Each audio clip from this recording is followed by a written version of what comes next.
Now, so we'll get started now. Heather's going to record. I'm going to let one family member into the waiting room, and then we'll just start once she enters. Okay.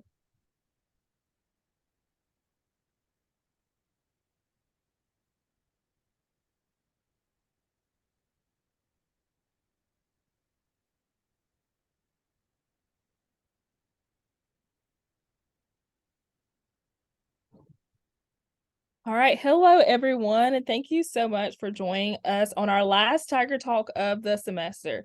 And so we appreciate you being here.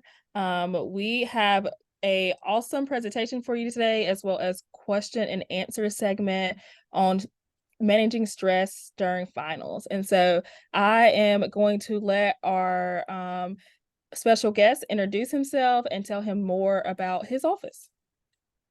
Hello, my name's Dr. Austell. I'm one of the staff psychologists. I just started in August at the University of Memphis, and I'm part of the counseling center and student health services staff. So, yeah. Awesome. Perfect. So we'll kind of just go into a quick Q&A. If you are joining us live, feel free to put a question in the chat, and we will get those questions answered. After our question and answer, we have about 15 questions that family members have sent in. After that, Dr. Austell will have a quick presentation for us and let us know about the resources in his office, and then we will end there. Just a reminder that this will also premiere on YouTube later at 5 p.m. All right, so first question after all of those announcements. So what is stress and what causes it? So stress is a physiological and psychological response to any internal or external stressor. So it can be caused by, financial stress. It can be caused by our interpretation of something as being stressful. So, college students, maybe it's a social situation. They worry about being liked. They find that to be stressful, and that can impact them mentally and physically, especially if it's very prolonged stress and very intense stress. The longer it goes on, the more intense it is, the more it has an impact on both our mind and our body. Awesome. So now that we know what stress is, kind of what causes it, what are the signs of stress that parents can look for in their students? And so what are some things where they might be coming home for Thanksgiving break, or they're texting with their family members right now? What are the things that can show family members that their students truly are stressed and may need resources? Yeah. Yeah, that's a great question. So one thing to keep in mind with stress is that the more intense it becomes, we start to see it psychologically in terms of behaviors as well as physiologically. People experience things such as heart palpitations, sweating profusely. Maybe they get dry mouth, difficulty breathing. They have that shortness of breath. They might fidget a lot. Their speech could change, so they might start speaking really fast, and they may have more negative emotions or more intense negative emotions if they're already experiencing negative emotions for some reason. And so as we see that stress build up, we start to notice it in others. One thing that often comes up is people kind of clenching, like their muscles are really tight. Just some of the stereotypic depictions of stress that we see in TV are pretty accurate. And so, there's that psychological part and there's that physical part. That's how we can kind of notice, hey, this person seems a little on edge for some reason. Maybe they're a little bit stressed with something. Gotcha. And that is, I like how you pointed out, the things that we see on TV and movies are like actually true. And so that's what stress can look like if we look for that in our real world. So talking about that and seeing those signs of stress, when family members are checking in on their students, what are some questions that they can ask to ask them, about their well-being? Is there really any like phrases or any types of questions that you would recommend family members ask during this time of stress? Yeah. So one thing to keep in mind is we often ask people like, "Hey, how are you doing?" There's a term of like a drive-by greeting, just like drive-by check-in is how Yeah. I heard one clinician phrase it. And if you think about most situations, it's people are asking, but they really caring about the answer. And the reason it's important to note that is when we get asked questions, sometimes we think, "Oh, it's just small talk. This person really isn't interested in how I'm doing." And that could include friends and family members. So if we really want to know, we want to make sure that we have time to actually hear them answer. And then two, to be specific about how they're doing. Because if I just say, "Hey, how are you?" You might say, "Okay." Yeah. And that could be to just take care of me. Maybe you don't want to drop your quote unquote burdens onto me in some way. And so we need to ask them, hey, how have you been doing with your classes? Are you feeling overwhelmed? We want to use more open-ended questions if possible. And every now and then we can use some closed-ended ones to get a yes or no answer. How are you managing all the stress of your academics? Have you been feeling stressed at all? Then that opens that door a little more easily, where they're probably going to give us a legitimate answer versus oh, I don't want to worry you kind of answer. Oftentimes when people are stressed, they do become anxious and they worry about worrying others. And then by that act, then the other people end up getting worried because they don't really know what's going on. So it's very important to be specific, provide space for that person to talk. And also at times, sometimes we have to tell people to answer a question, or we'll phrase it more as a statement. So I might say to someone, tell me about your stress versus, hey, have you been feeling stressed lately? If I think they've been stressed and I'd say, tell me, they're going to tell me about their stressors, whether they're big or small, because I made a statement, kind of commanded them to. Yeah, that's awesome. And when talking about, those academic stresses, so we know this whole thing is about managing stress during final exams. So we know that a lot of students, whether they're first-time freshmen, whether they are a graduate student, whatever, final time is stressful for everyone. And so is there such thing as good stress? And so if students go home for Thanksgiving and they're telling their family members that they are stressed out, they are overwhelmed, their families are giving them the resources, but is there a such thing or a moment when that stress could be good for them? Is stress always a bad thing? Yeah. So I don't categorize stress as good or bad. I look at it as, is it having a negative impact? Is it having a positive impact? Because there's what's known as eustress, which we tend to perceive as being positive, and how that stress is helping us or is it hindering us? Because even quote unquote bad stress can be helpful and facilitate us to take some type of action to address a problem. And so if we're experiencing the stress positively, similar to when we play sports, you get stressed about the score, you're worried about it in some way, and it's positive stress, you enjoy the experience. For some students, that's how it is academically. And we just need to make sure that we're keeping the stressors in that positive realm. If it starts to have a negative impact, then what can we do to offset that or alleviate it in some way? Gotcha. Awesome. And then also, what are some stress relief activities? And so, what are things that students can do now to start avoiding that stress? Final season is always going to be, crazy and hard, and you have all these finals for all your classes. Maybe it's not about finals. Maybe they're stressed about getting Taylor Swift tickets. I don't know. So there's always stressors in life. So what are some things that students can do or family members can recommend to students to reduce stress? Okay. I was going to say there's avoiding stress and there's reducing stress. We don't want to avoid stress because the more we avoid stress, the more we're actually avoiding the issue that is contributing to the stress. And the sooner we take action, the less stress we have. And so I'm a big proponent of exercise. So getting out, going for a walk, lifting weights, riding a bike. It doesn't have to be anything complex or super long. A 5 or 10 minute walk just really helps free our mind up from all the things that we're trying to process that we are finding stressful when it comes to, things like academics, could be going back home for break and trying to figure out travel plans. The other thing that's helpful is guided meditations, mindfulness routines where you're just focusing on being present in the here and now and turning off all those thoughts as they wander about, the different things that essentially we find stressful. Some people enjoy doing aromatherapy, where they like different candles or have different, scents and whatnot that make them feel relaxed. Making a nice meal for yourself can go a long way, especially during those more hectic times. Spending time with friends and family, just, a couple of minutes to just talk and check in, just to acknowledge what's going on goes a long way because at least you've acknowledged it and it helps helps your brain just kind of quiet down a little bit and focus on the here and now versus all these random thoughts that pop up that are associated with the stress. And so, again, it doesn't have to be anything super long. It could be 10 minutes, could be 20 minutes.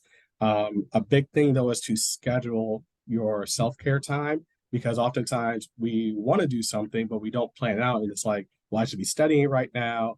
And that's because if it's important, we need to schedule it. Otherwise, it cuts into other things because we haven't made time for it.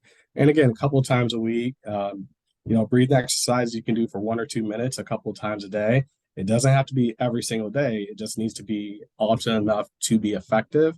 And usually you want to start it a couple of days or maybe a couple of weeks if you can before the stressful period comes up. So, finals week, if it's 2 weeks away, maybe start the week before or 2 weeks before with whatever self-care techniques. Then you're going into finals with an overall lower stress level. So then you're able to tolerate the stressors a little bit more because you're at that lower level too. Yeah, I definitely agree. So self-care, and then also limiting procrastination, all of that. Talking through that now with your students, it's definitely going to help them manage their stress during finals week. Talking about ways to reduce stress, is there a meditation space or anything on campus, anywhere for students to relax if they are feeling overwhelmed? Yeah, so we have the relaxation zone in Bristol. I always call it Brewster, but it's Bristol Hall. It's up on the second floor, and in there we have 5 massage chairs. We have the neck massagers. We have aromatherapy. We have some kind of meditation, mindfulness music playing. We have some other activities such as the little sand tray just to kind of play in and ground yourself in being present, and a few other activities, including some biofeedback tools and resources on the computer there. And so people can go into there from, I believe, 10 to 4 each week. It might be 9 to 4, Monday through Friday. And then we also have the Oasis room, which is in the counseling center itself, which is 214 Wilder Tower. And the Oasis room is for people who have accessibility challenges because Bristol Hall, where we're located for relaxation zone, the elevator doesn't go up there. So people can use the Oasis room. You can simply walk in and request to use it, or you can make an appointment for either the Oasis room or the relaxation zone. Awesome. And I teach an ACAT class, and so my students, their final project this week is talking about their first year on campus, and a couple of them had pictures of what they were using the massage chairs in the relaxation zone, and they were taking selfies. So I was excited to see that, and I thought to myself, I need to go up there and use that myself. Okay, perfect. So a couple more questions. What resources are available if students start to feel overwhelmed? I know that, the freshmen and sophomore that we have on campus right now, a lot of them had their junior and senior year, they were, learning virtually. It was during COVID times. And so a lot of students may not feel as academically prepared. And so now they have maybe floated their way through the semester, and they're feeling that pressure now. And so are there any resources for students if they're, really starting to feel overwhelmed? And is it too late for them to use those resources? Yeah, so in terms of academics, there's resources such as the Educational Support Learning Center, where students can go and get different support, especially if they're having challenges with writing or editing papers and whatnot. Oftentimes, students may struggle with writing more academically for college compared to a high school. And with that, there's the Learning Center provides 24/7 free online tutoring via Upswing, so they can do that virtually. Additionally, then there's like the relaxation zone, the Oasis room, as I mentioned, and counseling services, which I'll talk about a little bit more later. If students are noticing like, hey, I'm feeling overwhelmed and maybe this is different than what I normally feel and it's starting to impact me, more so emotionally and psychologically, maybe it's impacting relationships. So there's that aspect as well. And a big thing is to ask for help, whether it's with classmates who maybe are performing better in that class, or if you have like friends or family members that, maybe they took that class and did well with it. Big thing is going to your professors in advance. One thing I can say for sure is that professors do not like it when people wait until the last minute to come to them because they can't discern who actually is having difficulty versus you just skipped class all semester and now you're just trying to do what you can to make sure you pass. And so if you go to them early on, then you develop a relationship and you develop some trust there for them to be able to say, you know what, hey, this is what you need to do, or this is how I can help, and make whatever arrangements that could be beneficial in the long run. And so if you need help, if you think you might need help, start going in and checking in just to make sure that you're on top of everything and you're ahead of the curve in that way. If there is something that you forgot about, by going in early, you get that information to do something about it early on. Awesome. Thank you. And I know we have a couple people here live today. And so if you have any questions, feel free to drop those in the chat. I have one last question. Before we move on to either other questions or to the presentation. And so we have family members here, and we will, family members will be looking at this later on YouTube. What is just general advice you would just give the family members on checking in on their students? And so I know we kind of talked about things they can ask open-ended questions and kind of closed-ended questions. But are there any other things that they can do to support their student so their student knows that they are there for them, and their student also knows that they're pushing for them and wanting them to succeed? Yeah, so I think there's a couple of things, such as taking them out for something relaxing could go a long way. Then you're getting that quality time. The other aspect of it is, especially for students that live at home and might be commuting for class, is to give them some space. The more stressed we become, the more anxious we become, when we're navigating multiple responsibilities, we eventually have to kind of put some things to the side. If we don't, we're just going to kind of drop some things altogether, because we can only occupy our mind with so many tasks at once. And so, maybe it's the room's normally super clean and organized. However, because of finals, they just are devoting that time to studying versus, keeping everything nice and neat. And so it's only going to be for a short period, as long as it's not anything that's out of hand. Give them that space to, kind of relax on some chores or whatnot, or maybe you don't say as much about how organized things are or aren't, so that they can focus more on their studying, managing their stress. It's letting go of the little stressors to focus on the bigger ones, because you can always come back to that. If the laundry can be done at another point in time, they got to focus on how well they're doing, make sure they're prioritizing their studying. Maybe it's giving them more kind of space and just quiet time to focus on their studies, encourage them to go to places like the library, so that way they're not distracted and whatnot. I think a big thing as well is recognizing that when we check in with them, or if we see things about how maybe they're managing their stress or academics, that we aren't judgmental.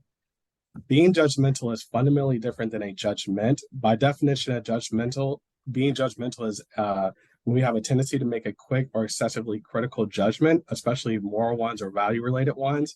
And the definition of critical, at least one of them, is to find fault or judgment with severity. Often we do this very quickly. So it's, you're not studying enough, or you're not keeping everything clean enough. And we aren't taking into account other factors that might be occupying their time. We can provide feedback of, hey, you need to be more organized. It might be helpful you do these things to give solutions, versus that judgment where we just point out the negative to more or less devalue them and often blame them for something in some way. And so, again, it's thinking about, well, if you're stressed, how would you want someone to speak to you, speak to your children that way? Even if they're adults, quote unquote, they're still your children, and they will react very much like they did when they were younger, when you say something, judgmental or critical to them. Awesome. Thank you. And that is great advice, especially great advice to end on before your presentation. So if you are joining us and you have any questions, feel free to ask those in the chat. If not, we will go ahead and click the slides to your resources. If any questions pop up there in the chat. All right, so the Counseling Center is open Monday through Friday from 8 a.m. to 4:30 p.m. During the fall and spring, we do have some evening hours for students that commute, or maybe they work, and so their availability is kind of difficult to schedule something during the day. And with that, we also have our crisis after-hours services. So if someone's experiencing a crisis, they can call the police services line at 678-4357, aka HELP, and ask to speak to the on-call clinician. And we'll process things, see what needs to be done. Do we need to, if they're on campus, do we need to come back on campus? If they're off campus and there's a serious concern, we need to do a welfare check. We'll navigate that based on what's going on, or we can just, maybe provide some resources to help alleviate the situation there in the moment. There's also, of course, the Student Health Center, which is for more physical concerns, and they're open from 8:30 to 3:40. The last person needs to be checked in, as it says, by 3:30 in order to be seen. Again, we have the relaxation zone where it does say 9 to 4 during the fall and spring for services. If you go ahead and go to the next slide, please. All right, so the services we provide are individual therapy, group therapy. We also provide couples/family counseling, and the couples counseling could be an issue with a friend or a roommate. The family counseling, that could be with a parent or a sibling. If we're doing couples counseling or family counseling or something with a friend, only one person needs to be a student at the university. The other people don't have to be, and we can process, what's going on and try to address that situation. We also provide testing for learning disabilities, ADHD, as well as personality assessments. So if there's concerns of, interpersonal issues. Is this related to a person's personality style or maybe indicative of a personality disorder? We can do assessments for that. There is a fee for that. I'll say a little bit more about that in a second. And we do have a psychiatrist that we can refer to for students who do not have insurance, and medication will be helpful for them. So that way they're able to get their needs met if they don't have insurance for some reason. And then with that, we do offer our services via telehealth still, as well as in person. So it could be that initial meeting they could do via telehealth by going to our website, or they can do individual therapy via telehealth. The only thing we don't do telehealth for is for group therapy at this time. We're still doing that in person. And our team, as it says here, is made up of licensed psychologists, doctoral interns who they're getting their doctorate in psychology. So similar to med school, they have to do a residency, but they have to do that in order to graduate. So they completed all their coursework. They've seen clients for a while. They have a lot of experience. And then we do have licensed clinical counselors, social workers, as well as doctoral master levels practicum students that are being supervised for services for individual therapy, typically is what they do. And then we can go to the next slide.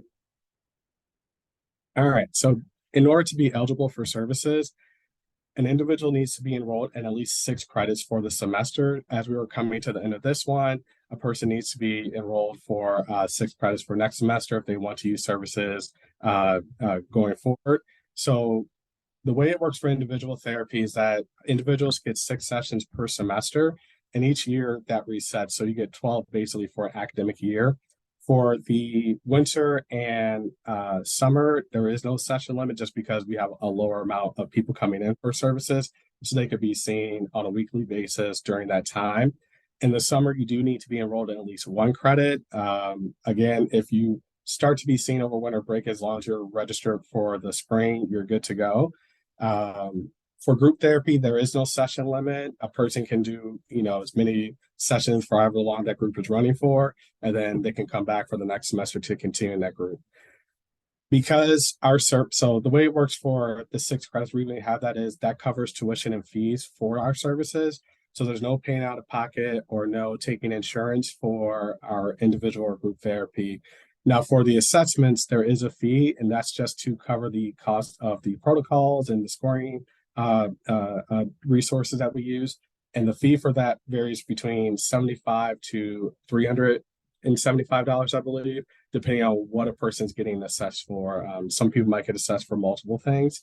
And if a person has financial concerns, there are places that we can refer them to see about possibly getting a grant/scholarship to cover the cost of that. So if there is financial difficulty, just ask about that, and we can see what we can do to get them covered for that.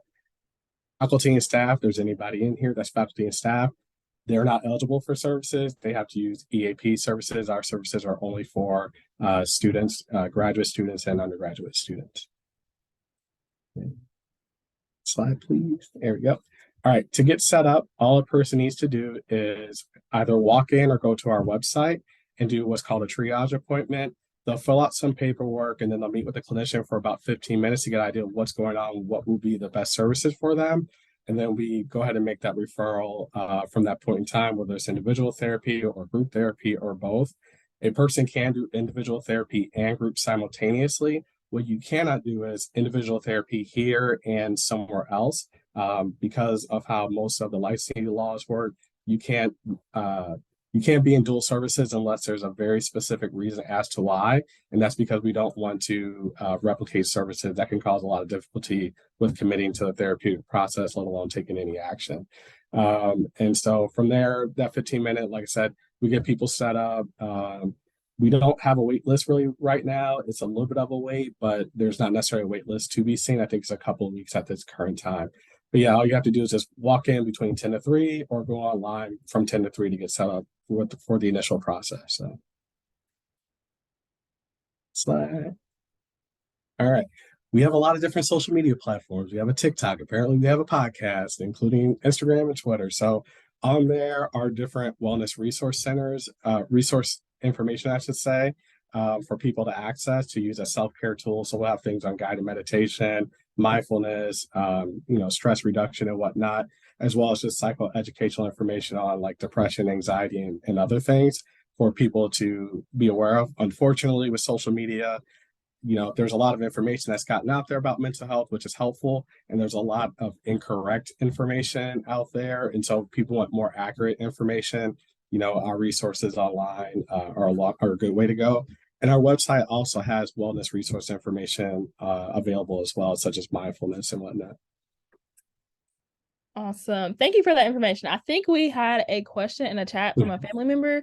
So how closely does your office work with DRS? So I'm assuming they're meaning disability resources for student. So Vicky, if that's what you mean, let us know. If not, let us know. But how closely does your office work with disability resources for students? So that's a very nuanced question. So our services are confidential. So we can only work with another department or person if there's a release of information. So if a student does an assessment, they do the release of information, we can provide that information. If there's something that's coming up with maybe difficulty getting whatever accommodations or establishing other accommodations that could be helpful, if they sign a release of information, we can help kind of facilitate that conversation in some way.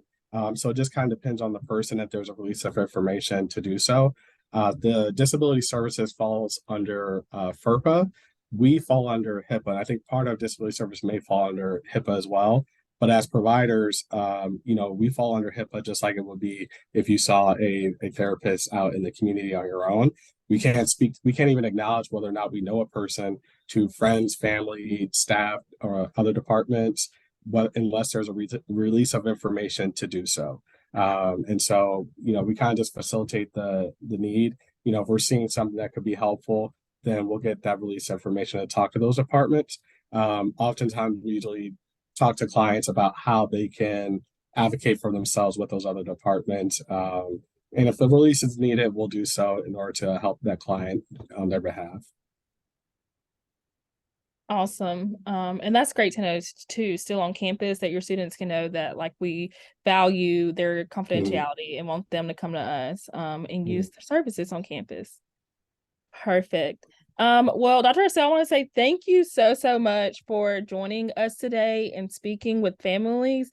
I know that a lot of people will watch this later and be happy to utilize your tips, especially as we will break for Thanksgiving. Students will go home, and then when they come back, they got to take their finals. And so we know there are going to be some stressful moments, but I feel like we learned a good bit about how to not avoid those stressful moments, but lean into it, learn not to procrastinate, learn to, do self-care activities and things like that. So we appreciate your time as always. If anyone has any other questions, feel free to email